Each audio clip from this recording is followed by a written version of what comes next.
A word that's going around and being used so much right now is called the inner child. We've all heard it in one way or another. So I am going to be covering that topic today. My name is Jackie. I'm a behavioral life coach. I'm passionate about healing through knowledge and support so that you can live a more successful and fulfilled life with the knowledge that you've gained.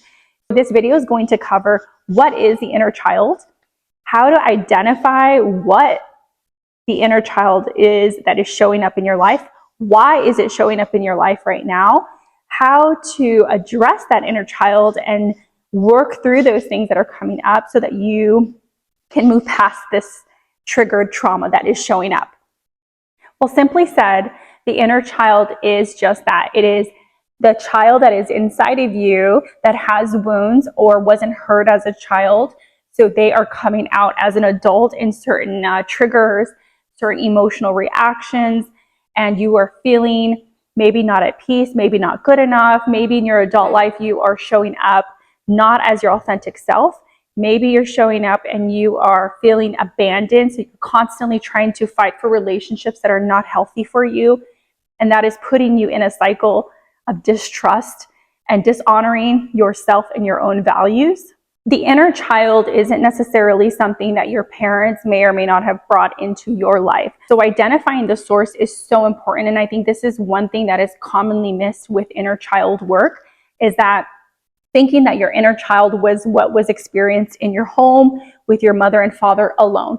We are forgetting that there is a lot of outside of the home factors that contribute, like teachers that can be not in the best place to encourage all children, and some of them can actually be putting kids down versus building them up, and that can create an inner child like, oh, my teacher says I'm never going to amount to anything, I'm not smart enough, and you carry that with you throughout your life, and that becomes a belief that you have from childhood and you carry it into adulthood. So you're always trying to prove yourself. Another aspect that could be affecting that inner child could have been a relationship with, for example, another friend or not friend, right? It could be like a bully who has impacted your life, that has teased you in school. Maybe you were the blunt of a lot of jokes. Maybe you were bullied. And these things you carry on, again, thinking you're not worthy. Nobody's sticking up for you. You're holding it inside, in some ways believing what they're saying. Well, you carry that with you all the way through adulthood, and that shows up in other relationships. That shows up in your friendships. It most definitely will show up in your romantic relationships, especially if you are in and choosing unhealthy, toxic people in your life. Sometimes that could be spiritual aspects, right? We know that the church and things like that are not always as healthy experiences for everyone. And this could have shown up in your home where you were not validated or heard. You were told to stop crying and just shake it off. Everything is fine. And so you internalize that, never felt like you had a voice. So those are areas that could affect you and why the childhood wounds are showing up in your adult relationships. So these inner child wounds that you have formed in childhood, why are they showing up in adulthood? Well, because at this point you have now developed a core belief of whatever those triggers are and whatever that inner child believed or was told to believe or what they were made to feel.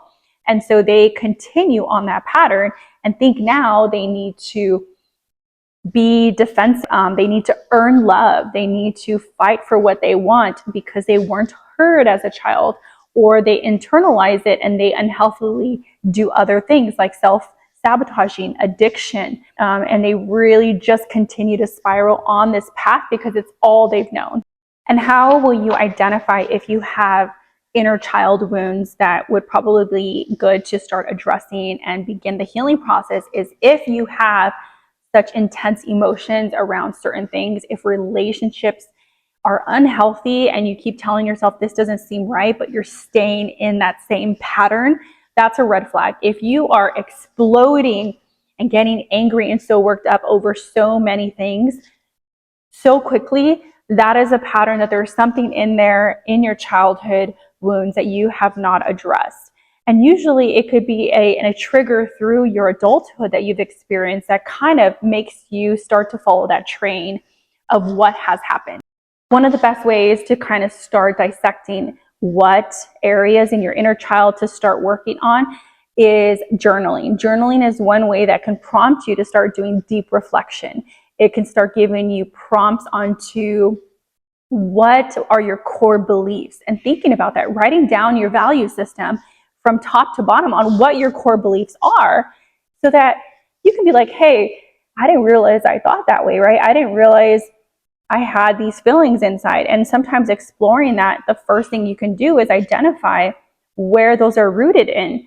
And not necessarily so you can go back to that person and blame them. I think the whole purpose of this isn't to blame or necessarily, yeah, you may have to go through the grieving of an unhealthy childhood or an unhealthy experience. And so I'm not saying that you don't explore those areas, but it's not like I feel like a lot of people are going and they're telling their parents, you caused me so much trauma, and they cut off those relationships. And that might not also be the experience you need to have. And so what I would say is really doing that deeper self-reflection, really doing that deeper work so that you can explore those areas and begin to dissect. So you can start imagining also what type of reaction, what type of relationship, what type of attitude and behavior do you want to have that you're not having right now. So then that can help you identify your goals. Having goals within your own emotional state is going to be helpful in the process of healing your inner child.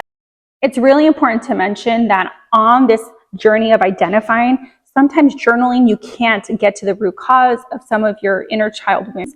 So you may, and I actually highly recommend this, seeking out a therapist that is right for you would be something you should do, because they will help you explore certain things in a healthy environment, right? Maybe you don't have many memories of childhood, and that could be a sign that there is something there that you have pushed away subconsciously to not deal with in order to survive, because then you've been living in a survival mode, and that is still a wound from your childhood. Hyper independency, right? If you constantly tend to stay busy and you tend to just be at a go, go, go pace, that's another sign that there is something you are not addressing, because you have learned to cope by staying extremely active and busy, not allowing your mind to settle down and sit in whatever thoughts or feelings you haven't explored or allowed yourself to explore.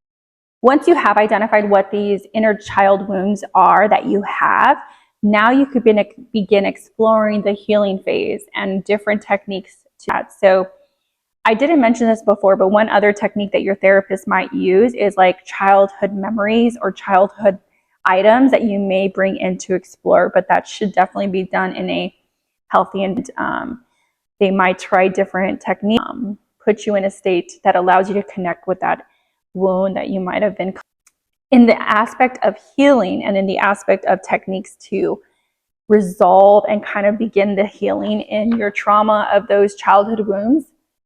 Is basically one step is to stop acting like you don't have any issues. Stop acting like everything's fine. Begin to explore that pain. Begin to explore and identify that you do have something there that is triggering you today. Then the next thing is that you may have to reparent yourself. You may have to rebuild those areas that were broken. Like if your confidence was not built as a child, you might have to rebuild your confidence. If your innocence was taken from you, you might have to take back your innocence. Take back your self-worth. Change it. Who cares the decisions and the things that you've done that you feel guilty for? Because again, all of those patterns were based upon a belief system you formed as a child. So I want to encourage you that if that is your story, you can still come out of whatever shame or guilt that you have. Okay. Next thing is continuing that cognitive therapy, which you're switching your belief system, having mindful practices where you are basically affirming yourself, your beliefs, giving yourself validity in what you're doing. And then you also need a support system. So you need people that are going to be the right people for life. So if you're healing this inner child, but you're in an unhealthy relationship, the pattern is going to keep repeating because you're still on that crazy cycle. It's going to take some strength. It's going to take an awakening. And sometimes it's going to take some tears and some hard work, because you're looking deep into your wounds and trying to heal